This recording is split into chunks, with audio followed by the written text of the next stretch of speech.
Mais écoutez, pour construire une maison, on commence par la fondation. On élève les murs, on met le chenal, on met la charpente, et on amène la toiture. C'est pas ça? Nous n'allons pas croire que les Congolais veulent aller à l'aveugle de l'élection. Nous voulons éclairer tout le monde pour que ensemble, tous les Congolais viennent à la décision de savoir oui ou non on doit organiser les élections. Nous proposons qu'elles sont mal organisées aujourd'hui. Vous voyez ce que fait le ministre de l'Intérieur là? Il prend ses fonctionnaires, ils vont dans les districts avec les gens, leurs supplétifs. Les gens là, les emplois fictifs dont on a parlé. Alors ils disent, il y a combien de militants? Il y a combien de militants de PCT dans ce village-là? Voilà les électeurs. Ils font ça sur les papiers, on va donner un boulot, et voilà la liste électorale. Nous disons non, c'est pas ça. Il faut dans ce pays organiser un vrai recensement administratif et spécial avec la participation de tout le monde. Que nous soyons convaincus que tout Congolais en âge de voter est inscrit sur la liste. C'est ce que nous appelons la refondation de la gouvernance électorale, qui commence d'abord par le fichier électoral. C'est ces listes-là. Il faut donc un recensement administratif spécial. Deuxièmement, mais est-ce qu'on a revu le découpage électoral? Le premier découpage électoral est mal fait. Vous savez très bien, dans le premier découpage électoral, une ville comme Nkayi, 70 000 habitants avait un seul député. Mais les petits districts de 15 000 habitants, de 20 000 habitants avaient 2, 3 députés. Au lieu de corriger ça par un découpage qui soit acceptable par tous, et tout le monde se réunit, on dit, bon voilà, le critère retenu, on est d'accord sur ce critère-là, on fait le découpage. On n'a pas fait ça, on ajoute 13 députés de plus. Sur les 139 qu'on avait, on ajoute 12. C'est ça, non? 12, ça veut 151. Mais ce qu'on a ajouté là, c'est quoi? On n'a pas modifié ce qui était faux avant, mais on fait un replâtrage. Alors j'ai vu, on a ajouté un, parce que les gens d'Nkayi se plaignent, alors pour taire les gens, faire taire les gens, alors on a ajouté un député en Nkayi. On a ajouté un député ici. Mais ce n'est pas ça. Ça, ce n'est pas sérieux du tout. Ce que nous voulons, c'est un vrai découpage qui repose sur les bases non contestables. Deuxièmement, mais qui va organiser les élections? La commission électorale. Mais c'est toujours les mêmes agents du ministère de l'Intérieur. Mais ils ne sont pas indépendants. Ils ont besoin de leur salaire au ministère de l'Intérieur. C'est les gens qui Mboulou commandent, ils les envoient et tout ça. Mais c'est les mêmes, les Boucan-Henri et autres. Nous voulons d'une commission réellement indépendante, avec la participation de toutes les sensibilités politiques dans notre pays. Que personne ne se plaigne. Nous voulons que le ministère de l'Intérieur soit mis à l'écart, complètement à l'écart du processus électoral. Complètement à l'écart du processus électoral. Tant que ce n'est pas fait, mais les élections ne seront pas justes et transparentes. Il faut ça. Et enfin, mais le coût électoral. Écoutez, soyons sérieux. Soyons sérieux. Pour que quelqu'un se présente à l'élection parmi vous ici, qui parmi vous ici a même 10 000 francs d'économie pour aller déposer une caution de 1 500 000 100 francs CFA de caution. Mais si vous déposez déjà 1 500 000 100 francs CFA de caution, vous faites la campagne avec quoi? Vous savez comment ça se passe dans notre pays. Vous réunissez les gens dans un village pour faire la campagne, après ils vont toucher la gorge. Ah, il n'y a rien à boire. Comment vous allez faire? Mais prenez l'exemple d'un parti. Le parti peut être constitué par des fonctionnaires, des agents, des Congolais, tout ça, qui n'ont pas cette fortune-là. Et on leur demande, il faut, pour un parti pour prétendre au pouvoir, vous devez présenter les candidats dans toutes les circonscriptions. Il y en a 151. Donc il faut poser 1 500 000 100 francs par député. Il multiplie à 150, ça fait 226 515 100 francs CFA. Mais si vous voulez avoir des conseillers dans tous les districts, il y a 90 districts au Congo. Ça, je ne parle même pas encore des villes. Vous devez poser 500 000 francs CFA par liste. Multiplié, ça vous fait 45 millions. Là, on n'a pas poussé loin. Hein? Ce qui fait les 211 millions que vous avez entendu là. Qui peut le faire dans ce pays? Sinon, en dehors des gens qui volent au trésor, qui vont se servir au trésor comme dans leur maison. En dehors d'eux. Parlons clairement. Ça veut dire qu'à l'Assemblée nationale, il va y avoir deux partis. Le PCT et le parti des enfants. Ça, c'est quel pays, ça? Non, soyons sérieux. Faites un petit calcul. Qui est capable d'aller présenter comme ça? En tout cas, nous, au collectif, nous ne sommes pas capables d'aller poser 200 et quelques millions de cautions. Nous n'avons pas d'argent pour ça. Nous n'avons pas de droit de chapitre au trésor là-bas. Comment on va faire? Il n'y a que ceux qui font des rapines dans les caisses de l'État, dans les caisses des entreprises publiques qui sont capables de le faire. Non, soyons sérieux. Ne ridiculisons pas notre pays. Rien que sur ce plan-là. Voilà pourquoi nous proposons, Dimi, il faut que tu le notes, hein, parce qu'après ici, là, tu as noté, tu ne mets pas sur ton journal. Il faut dire, oui, ça c'est vrai. Ce que nous disons est scientifique. On ne peut pas faire comme ça, mes frères. Corrigeons avant d'aller aux élections. Mais quelle est la meilleure façon de corriger? La meilleure façon de corriger, c'est que chacun dans sa maison dit oui. Il faut vous rassembler. Se rassembler, même dans les langues qu'on appelle ça dialogue. C'est pas ça? Quand vous vous retrouvez, appelez ça comme vous voulez, concertation ou dialogue, mais c'est le dialogue. Retrouvons-nous pour examiner comme nous disons là. Ah oui, c'est vrai. Ça c'est mauvais de faire comme ça là. Donnons un peu de crédibilité à notre pays. Faisons comme ça. Et c'est ça qui est important. Hein, Dimi, il faut mettre ça dans ton journal. Je vais dire ça. Dès le prochain numéro, je vais l'acheter. Si tu ne mets pas ça, il faut mettre que oui, vous avez raison et arrangeons avant d'aller. Mais si nous allons comme ça, déjà il y a la guerre dans le pôle. Déjà il y a la guerre dans le pôle. Mais si nous allons aux élections telles qu'elles sont organisées là, qu'est-ce que ça va provoquer? D'autres déchirements. Ça veut dire que nous voulons généraliser la guerre dans le pays. Vous ne vous rappelez pas de 2012, je prends seulement mon cas à Gamoma. Si j'avais voulu faire la guerre, il y aurait eu la guerre à Gamoma. Mais cette fois-ci, personne ne se laissera faire. Si je pars aux élections, aucun imbécile viendra me dire « tu as perdu ». On va casser les yeux. Alors, qu'est-ce qui s'est passé?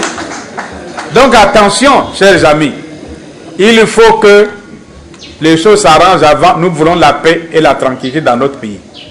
Et pour la paix et la tranquillité dans notre pays, il faut faire les choses proprement. Il faut faire les choses correctement. Il faut respecter la rationalité. Et c'est comme ça que nous pouvons sortir de la crise aujourd'hui. C'est ça. Au lieu de dire avant, ce que vous pouvez dire, vous ne participez pas. Ça veut dire quoi? Oh non, eux ils sont là pour dire la chaise vide. Tant pis pour eux, nous avançons. Non. Ce que nous disons, c'est pour notre pays, ce n'est pas pour nos intérêts personnels. C'est le pays qui est engagé. Maintenant, avant de laisser aux autres la possibilité d'apporter leur pierre à ce truc-là, hein, c'est la question du dialogue. Je crois que Dimi a compris que le dialogue est essentiel.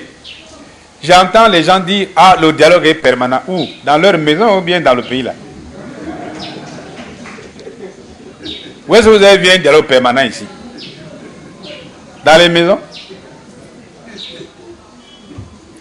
Pour ne prendre que le cas du pool, est-ce qu'on dialogue en tirant sur l'autre? Tu as un fusil, moi j'ai un fusil. Tu tires sur moi, je tire sur toi. C'est ça le dialogue? Si c'est le nouveau dialogue, disons que c'est un nouveau dialogue, comme ça on va prendre une loi. Désormais au Congo, le dialogue c'est la guerre des armes. Non, il faut arrêter ça. Quelqu'un qui a parlé des bûches ici, là, qui ont été brûlés et tout. Mais c'est ça l'escalade. Mais qui est à l'origine de ça? Posons-nous la question. Qui est à l'origine de l'escalade? Qui a la responsabilité de la paix dans le pays? C'est pas le gouvernement? Qui a la responsabilité de la liberté des Congolais dans le pays? C'est pas le gouvernement? Mais le gouvernement doit mettre fin à ça. Nous avons proposé au gouvernement, en écrivant même directement au président de la République, Monsieur le Président, sortez la force publique du pool. Qu'il le fasse, le défi est là, sortez la force publique du pool et nous verrons clair. Quand vous avez sorti la caisse de la force publique du pool, puisque Ntoumi, pourquoi Ntoumi se bat? Ce n'est pas pour venir prendre le pouvoir. Et ce qui se bat pour venir prendre le pouvoir. Demandez à Ntoumi si vraiment il se bat parce qu'il veut prendre le pouvoir. Bon, sortons la force publique, mais s'il veut prendre le pouvoir, il faut qu'il rentre dans Brazzaville, le siège du pouvoir est ici. La fois publique est sortie. Alors, tout le monde rentre dans Brazzaville pour dire, moi, je viens prendre le pouvoir. En ce moment, nous verrons peut-être. Mais si ce n'est pas ça, pourquoi battons-nous? Alors, il faut arrêter les armes et aller au dialogue pour savoir qu'est-ce qui se passe réellement dans notre pays. Ça date, hein? Ce n'est pas d'aujourd'hui. Depuis 1997, c'est d'escarmouche en escarmouche, d'escarmouche. Il faut qu'on mette fin à ça. Et il n'y a pas 36 solutions, c'est de faire un vrai dialogue. On met 4 sur table et nous aurons réglé définitivement la question nationale dans notre pays. Chacun vaguera à ses occupations, chacun fera selon sa capacité, chacun fera selon ses possibilités. C'est ça que nous recherchons. C'est pour notre pays. Il ne faut pas ramener le pays à soi. Faire comme ça, moi. C'est quoi? Quand vous faites moi, vous c'est qui? Le Congo appartient à tout le monde. C'est la solidarité nationale qui fait un pays. Ce n'est pas l'égoïsme personnel qui construit un pays. La solidarité nationale vient du fait qu'il faut se respecter, il faut respecter les autres, il faut dialoguer, il faut discuter, il faut trouver des solutions, construire des solutions. Et constamment, c'est ça. Mes frères. Donc, arrêtons ça. Vous voyez, le risque dans notre pays, vous n'avez pas soulevé. Hein? Moi, je lis toute la presse, votre presse locale, là, ne fait pas beaucoup d'investigations. Comment sont nés les Boko Haram, les djihadistes, les quoi sont nés comment? Mais c'est comme ça. Hein? Donc ne soyez pas surpris un jour que dans ce pays, il y a maintenant des terroristes. Hein? Quelqu'un se balade dans la rue, on vient aller, on l'enlève. Ah, on a enlevé un tel. Mais parce que nous-mêmes avons créé les conditions d'une telle situation. C'est ce que nous voulons. Attention, comme nous avons dit, il faut arrêter la guerre du poule. Elle est en train de s'étendre. Hein? Elle est en train de s'étendre. Imaginez que les bus qu'on a brûlés, ça s'est passé à Nkayi. Nkayi, c'est dans la Bunza, non? Les gens de la Brazzaville vont se sentir menacés. Alors eux aussi prennent des bateaux, des cailloux pour se défendre. De la Bunza, ça couvre. On s'arrive dans le Niari, là le Koumou, le Kouilou. Ça arrive dans les plateaux. Des plateaux, là peut-être qu'on va sauter la cuvette. Mais non, ça arrivera aussi dans la cuvette. Hein? Dans la cuvette ouest. Allez, jusqu'à la Sanga. Mais quel est ce pays-là? C'est ça le pays que nous voulons? C'est pour ça que sur les élections, j'approuve totalement la position que vient de défendre Mathias tout à l'heure. Sur le pool, on fait des faux calculs dans ce pays. Il y a des gens qui pensent que le pool ne les touche pas. Et pourtant, quand vous grattez, il y a une Makango qui est du pool et ils ont des enfants. Quand vous grattez, il y a un enfant qui a épousé dans le pool. Quand vous grattez, ils sont même parfois eux-mêmes du pool, etc. Et quand on voit l'économie du pays et le fait que le pool aujourd'hui entoure Brazzaville de part en part, considérer que le pool c'est une planète lointaine et ne nous concerne pas, je ne sais pas quel mot trouver pour qualifier cela. Le pool c'est le Congo. Le pool est à la capitale du Congo un peu ce que le cou est à la tête en réalité. Donc si vous coupez le pool, vous n'existerez plus. Il faut qu'on se le dise et qu'on le sache. Moi, je trouve totalement idiot que les gens qui prétendent, je dis totalement idiot, que les gens qui prétendent gouverner ce pays se disent on peut se passer du pool, comme si c'était Mercure, Saturne, je ne sais pas quelle planète lointaine. Alors, quand on se rend compte que c'est important, que c'est sérieux, qu'est-ce qu'on fait?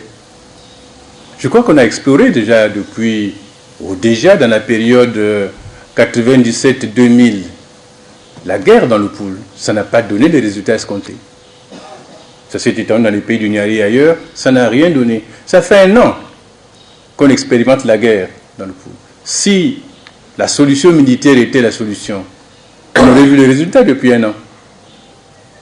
Aujourd'hui, il y a des familles qui pleurent leurs enfants dans le pool, qui pleurent leurs enfants en dehors du pool, parce que ceux qui meurent ne sont pas, malheureusement, d'un seul camp, et c'est triste, parce qu'on pleure de partout, dans toutes les régions du pays. Alors il faut donc arrêter ça, et la seule façon d'arrêter ça, et les journalistes ont tort de nous dire, vous parlez au dialogue tout le temps, mais la seule façon c'est quoi? C'est de s'asseoir. Il n'y a pas 10 000 façons. Si la solution était la guerre, c'est la guerre, mais puisque ce n'est pas la guerre, et de toute façon, même quand il y a la guerre, les guerres finissent toujours par le fait que les gens s'asseyent et trouvent des solutions.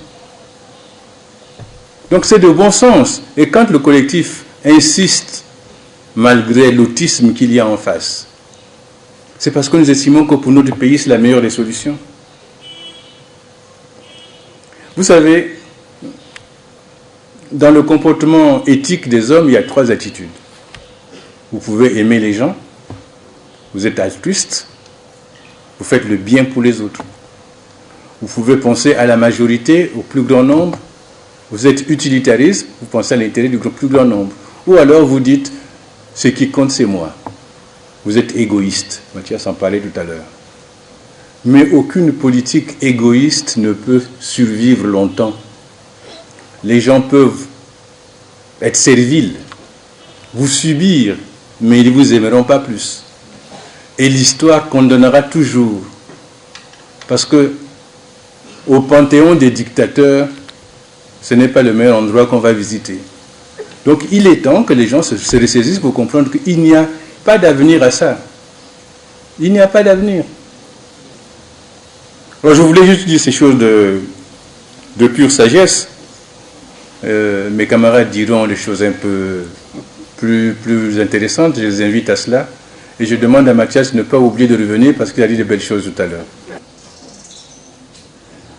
Je crois qu'on devra prendre le soin de remettre à M. Dimi notre texte, parce qu'il trouvera une réponse vraiment exhaustive à cette question-là. Pour le pool, nous proposons, je résume simplement, pour le pool, nous proposons le retrait des troupes. Nous proposons le retrait des forces dans cette région. Isoler Toumi, le regarder à distance et voir comment il va agir. C'est une proposition, M. Dimi, que nous faisons depuis longtemps, depuis un bon moment. Ça, c'est pour le pool. Et on va voir comment Dimi va se faire. Va-t-il commencer par occuper district par district et puis rentrer à Brazzaville pour prendre le pouvoir, comme un collègue l'a dit tout à l'heure? Mais c'est une proposition, c'est une solution que nous proposons. Dans d'autres, sur le plan financier, si vous reconnaissez que la crise s'aggrave, mais sur le plan financier, nous proposons de nombreuses solutions. Vous l'avez suivi.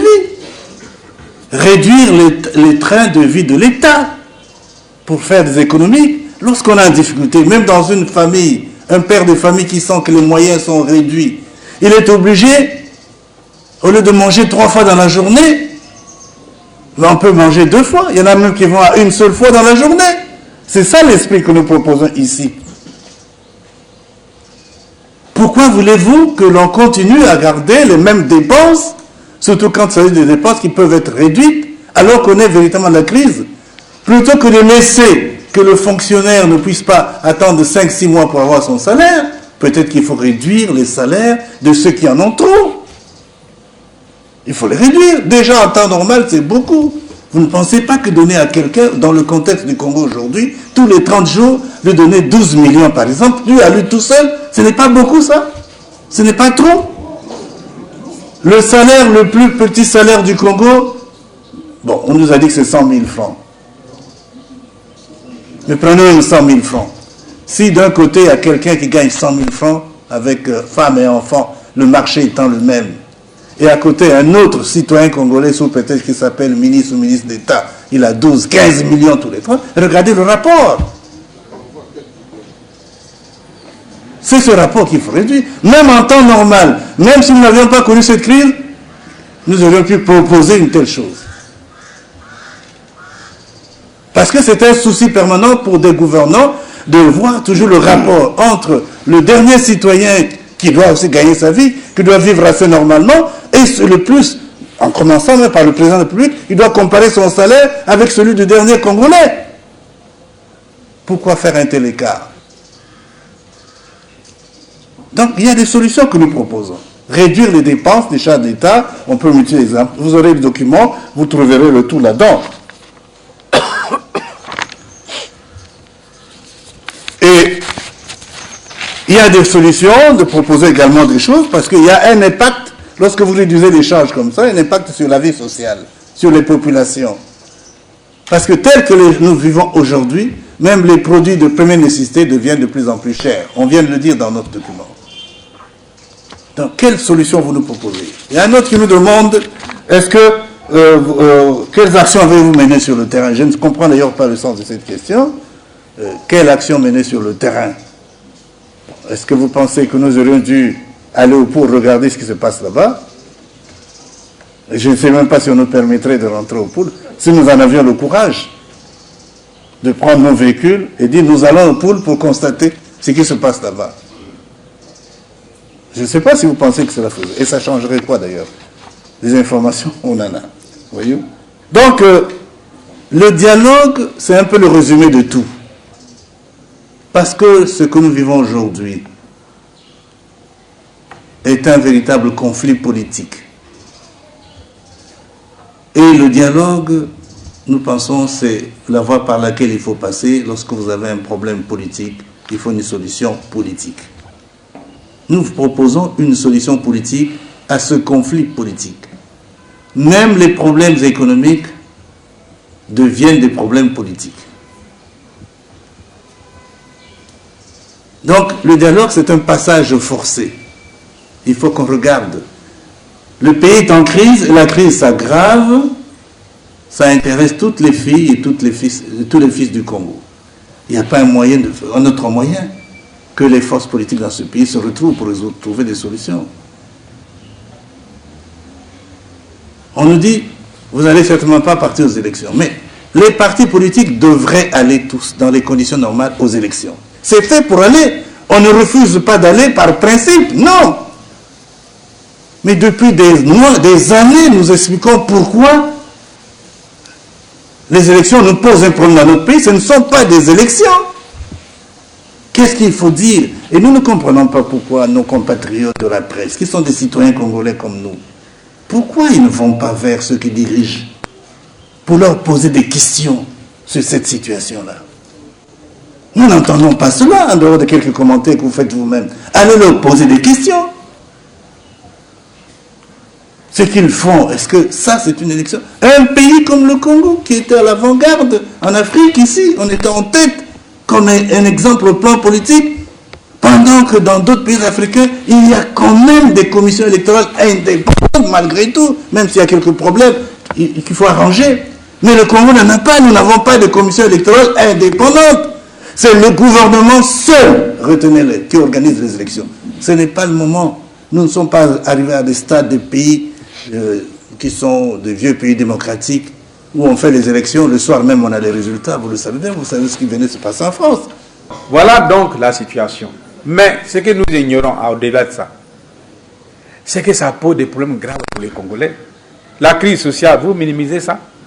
Nous avons dit dans le texte que notre budget n'a pas été recadré malgré les recommandations du Fonds monétaire. Deuxièmement, que le déficit budgétaire atteint 25,5% du PIB.